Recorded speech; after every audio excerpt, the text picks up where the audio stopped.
This is Big Leagues Country Roads Rankings. Yoo-hoo! Hello, everybody.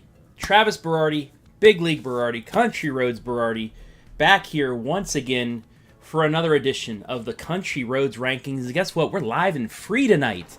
Yes, we are live right here on the OH Report, so you guys can comment to me about what you think is going on here with our Country Roads Rankings, what you think I have. Do I have a load of crap for what I have with my rankings, or am I great with my rankings? Should somebody be in the rankings? Anything like that, because we are live tonight here on the OH Report to kick things off. New bells and whistles, new graphics. Thanks, Adam Thompson, for everything. But yeah, it's going to be a fun season with the Country Roads Rankings, and also fun because I have a RPI type system. It's not just me saying, hey, this team should be better than this team because they beat so-and-so. I actually have proof. I have ratings. And I'm going to tell you those ratings as we go on through the night. And I'll show you in our and through our system. And once I show you our graphics as well. But let's get started with our top 10 small school rankings. This is the Country Roads, the back roads, West Virginia. I was a single A school in West Virginia. That's equivalent to these 7 here. So we go 5, 6, and 7. Our North Central Ohio teams in these 5, 6, and 7 are only eligible. Sorry, everybody else, but you guys, somebody will come along. Maybe Jonathan will do a big school rankings. Maybe Brian will. Maybe Joe Baylog comes and does football. Who knows? But anyway, without further ado, let's get into our top 10. Oh, also, we're presented Truax Printing. Awesome people. If you need pictures done, brochures, pamphlets, programs for games, signs, anything. Truex Printing. Zach Truex and Company. You know Zach from football. Maybe his team, the Hillsdale Falcons, or his other team, the Loudonville Redbirds, will be on the list here tonight. But thank you to them for sponsoring the Country Roads Rankings all season long. But I'm all excited. Let's get right to our number 10 team with our new graphics. And that number 10 team is Zach Truex's Loudonville Redbirds. Now, as you can see, our main attributes to this year are wins, upsets, blowouts, running clock. What are blowouts and running clock? I'll tell you in a second.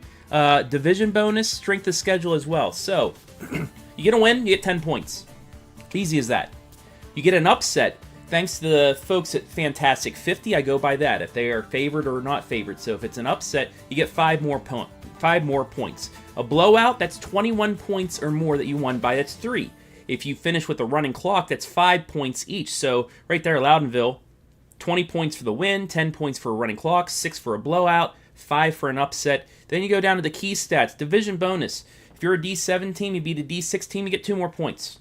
If you're a D6 team, beat a D4 team, that's 4 points. 2 points for every division up that you defeat. And last but not least, strength of schedule. The teams that you beat, every time they get a win, you get 3 points for that. So that is how we get our criteria. I'll break it down more here as we go on. But the Loudonville Redbirds, after the great start, they knocked off Mapleton in week 1. They were not favored for that. So there's your upset. They blew them out 60-0. So right off the bat, Loudonville, I think, was number 2 in the rankings. But, they pulled off the upset, and they are still there at number 10.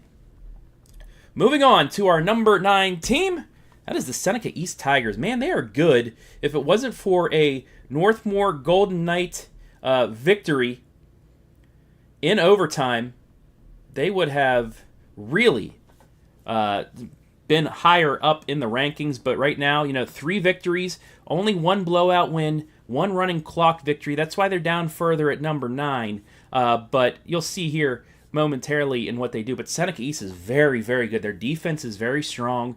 They got multiple big play wide receivers behind Nicholas Parks. And Seneca East is just rolling right here at the moment. Seneca East coming up on their schedule as well. They've got Cary 1-3, Upper Sandusky 1-3, but Upper Sandusky is a D4 squad. Seneca East is D6. Like I said, in the strength of schedule and division bonus, a win over Upper Sandusky, 3 points for the 1 win that Upper Sandusky has, and 4 extra points because they beat a team 2 divisions up by them. But Seneca East, 3 wins right now, a blowout victory, a running clock victory, And that's it. They've beat teams in D6 and 7 so far, so no division bonus for them yet. But still, number 9, 53 points, and they have chances. I mean, Buckeye Central's 3-1 on their schedule. Mohawk State ranked 3-1. Colonel Crawford, you got to think they might be, excuse me, they might be not favored in those games. So they pull off an upset. There's more points for them right now. But right now, Seneca East 3-1, looking pretty good. And like I say, it's always, you get through weeks 1, 2, 3, 4, 5, 6. Those polls, do they really matter? Well, they matter to me here, but you have a very good chance of moving your way back up. Now on to our number 8 team, and that is those Mohawk Warriors. Tough loss against Colonel Crawford on Friday night. You saw it live and free on the OH Report. Also, WBCO crew calling that for us. But they've been doing what they needed to do other than that game. 3 wins for 30 points. 3 blowouts, that's 9 points. A running clock victory for 5. Strength of schedule 9, so 3 of the 3 teams. 3 wins out of the 3 teams they played so far. And they also knocked off a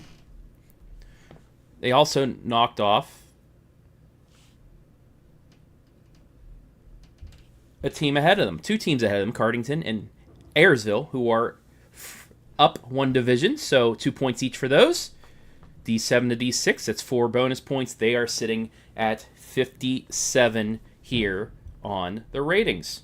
I want to say hello once again. Everybody watching. There's 25 of you on Facebook watching right now. Wow. That's quite a lot. Let me know where you're watching from. Give me a shout out. Shout us out. Who do you like? Who's your team? Who do you think's number 1 in the rankings once, I get up through here momentarily on the live edition of the Country Roads Rankings? But we'll get right back into things and take a look at our number 7 team. That is the Fredericktown Freddies. Coach Scott Spittler has them rolling right now. 4-0, 4 victories. They had an upset win. I believe that was the Highland win back in week 1 where they won 21-6. They do have a blowout. That was over Northridge, 34-14. The division bonus as well because they beat Highland. That's 1 division up. So they got their 2 points out of that, and the teams they played, Cardington they beat, Northridge they beat. Both had 2 wins and a win each from Northridge and Utica. That's why they're in the top 10 despite, not getting many blowouts or anything. They've had 18 points in strength of schedule. 3 points per each victory that your opponent has. So Fredericktown, they have chances as well. They have a chance coming up Friday night. The biggest game in the KMAC that doesn't involve Northmore and Danville in quite some time. Number 7 Fredericktown will take on 4-0 Mount Gilead at Mount Gilead. Big game. Will Mount Gilead be in this top 10? I believe so, but where will they be at? We will find out. Moving on now to our number 6 team. That is the Margaretta Polar Bears. Margaretta, who had a very strong showing against the Willard Crimson Flashes, as you see here on the screen. Judah Keller, not only a good basketball player, a great running back, 3 touchdowns in this game. 3-1. They have 3 victories. They also have back-to-back, 3 straight, actually, blowout wins. 21-0 over Western Reserve, 48-7 over Brookside, and a 42-0 blanking since that 21-20 loss to Vermilion. However, division bonus, 6 points bonus there. They played a D5 Willard squad and a D4 Brookside squad that they have victories over, so you give them the bonus there. Western Reserve was 3-1, Willard is 2-2, so that's some bonus points from strength of schedule. And like I said, the last 3 teams are blowouts. 2 of those, the last 2, have been running clocks, so that puts Margaretta right there at the 70 mark. And now you're thinking, okay, how does this break down? Well, let's take a look at numbers 6 through 10 so far here on the Country Roads Rankings. Loudonville, the 2 wins, upsets, blowouts, running clock. Well, we're going to add in next week. We'll add in the strength of schedule to this. But Loudonville, they're 43. You see Margaretta there at 70. I'm kind of giving you the points for everybody else too. But who is coming up in the next couple of ones? Well, we will find that out right now. And I'll show you right here. It's the Centerburg Trojans. They are tied with Margaretta, but the Trojans have an upset. Centerburg knocked off Northmore. They called that an upset on the Fantastic 50, so they get the 5 extra points there. 3-1, 3 blowouts. All victories are blowouts, 2 running clock victories as well. The division bonus, they beat Worthington Christian and Utica. Both were Division 5s. There's your division bonus and strength of schedule. Johnstown they lost to, but Northmore has 2 wins. Worthington Christian and Utica 1 win both. But their 3 wins were blowouts. 2 of those are running clocks, so Centerburg, because of their upset, takes the tiebreaker over Margaretta. They get Loudonville, the number 10 team, at home on Friday night. Now to our number 4 team, that is the Western Reserve Rough Riders. How about the start they had to this season, despite the loss to Margaretta, 21-0, blowout city. 3 running clock victories in their blowouts as well. Division bonus of 2. Strength of schedule 12. So they've beaten some really good teams as well. And the total points of 71. They are the number 4 team here. Currently, they get St. Paul, a team that's up and coming. St. Paul's won 2 straight. They're looking pretty darn good. If you watch the stat leaders earlier on, their quarterback, their running back, a quarterback and receiver doing things. Yeah, they always have running backs that do well as well. Now to our number 3 team, our top 3, and that is the Mount Gilead Indians. What a start for Mike Reed's squad. I mean, just phenomenal what they've been able to do so far this season. They, got a chip on their shoulder from not making the playoffs last year. They only won 4 games, but 2 of those games they lost close ones. They had Northmore late. Northmore able to pull it off. They had Upper Sandusky late. If it wasn't for a roughing the kicker penalty against Danville, they might have been able to have that. If they would have had just one more win, they would have made the playoffs, and I think they would have done something. But they are playing with a chip on their shoulder.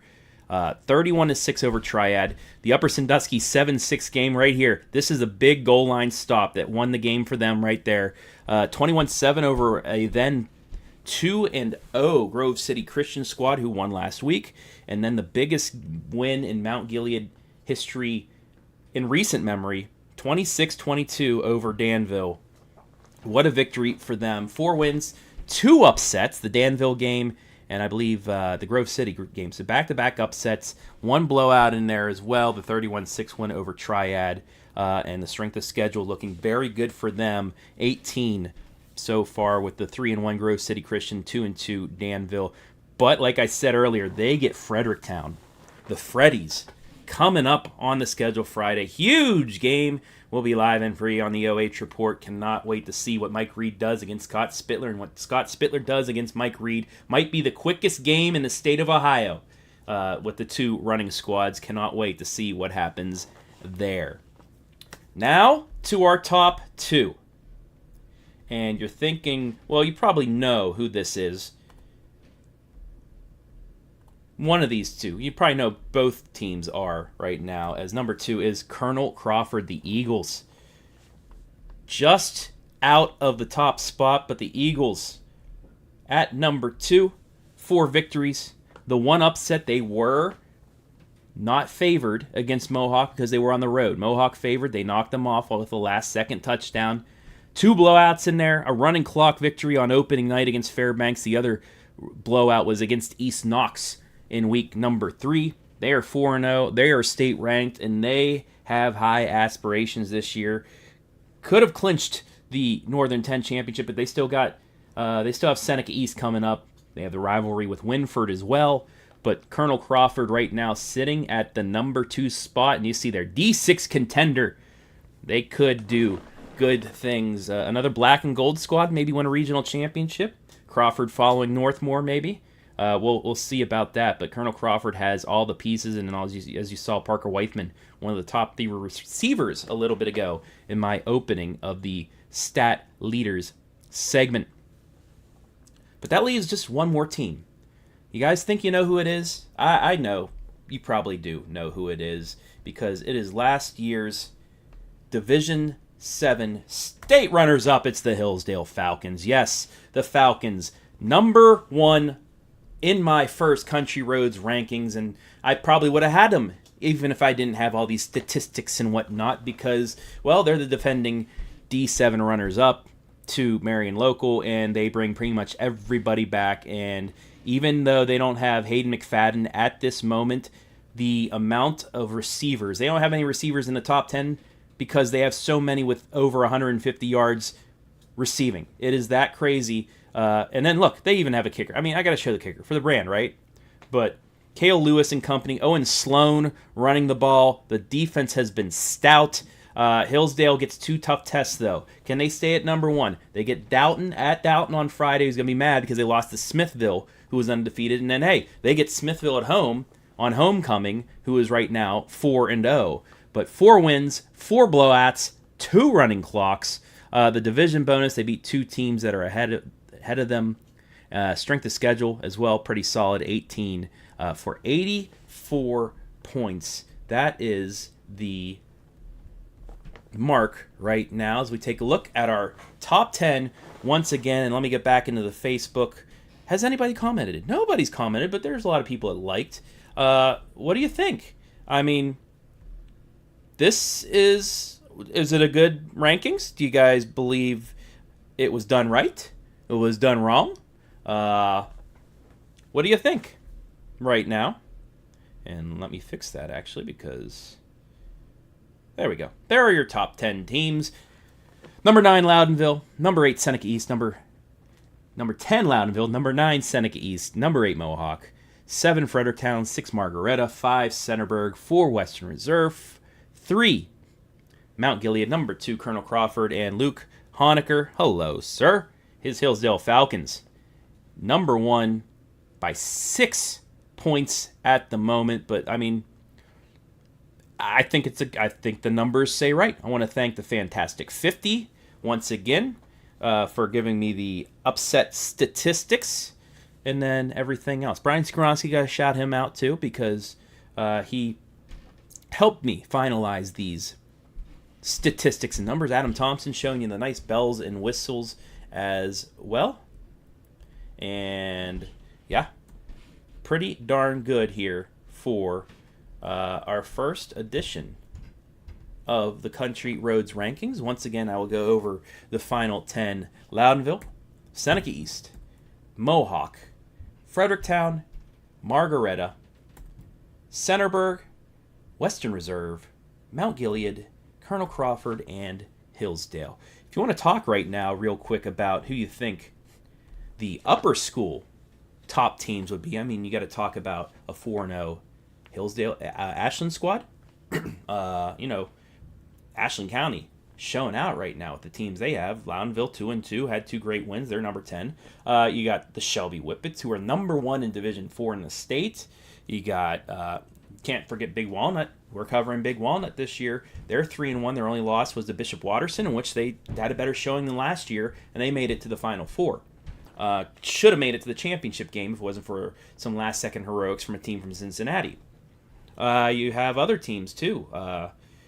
Just off the top of my head, I mean, you had, like I said, Ashland. You have Shelby. Clear Fork's up there. They're playing well.